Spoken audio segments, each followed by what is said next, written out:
We put an exemption on energy used in manufacturing. The general recommendation we got from our tax council was that the best policy was to get tax burden off of inputs in the business cycle. When you tax inputs before there is any income available in the business cycle, you suck that vital blood of capital out of the business cycle.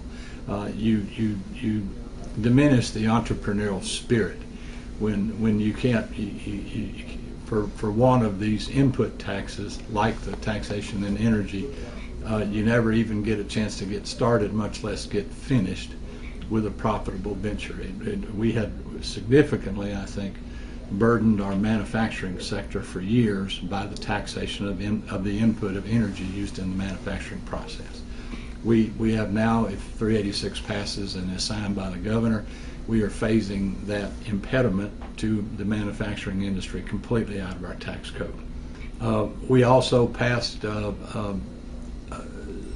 specific ability to exempt materials used in construction for economic development projects that may come to Georgia, especially large industries. The most recent great success story was the Caterpillar company.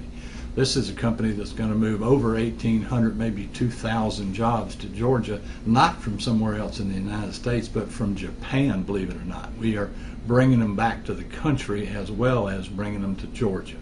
So we see what is in 386 as finally giving Georgia a competitive advantage over all the other states to compete within the other states for these large industries to come that all ultimately equate to jobs for Georgians, and that's what this is all about. We dealt in this bill with fairness in the marketplace, an initiative called e-fairness.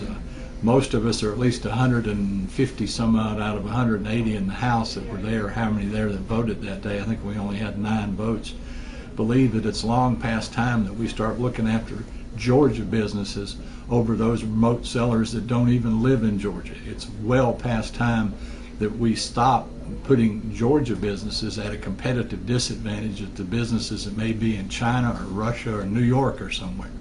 That's what the e-fairness initiative is all about, is finally leveling that playing field and getting those entrepreneurs out there, those people that invest in bricks and mortar, that create the jobs, those people that purchase the inventories and keep them here in Georgia and support the infrastructure in Georgia, can compete just as fairly as folks from New York can sell into our marketplace. The people that invest in our state, we're looking after first, for the first time I know of in the history of the state. And this e-fairness initiative is the incredible first step in doing that.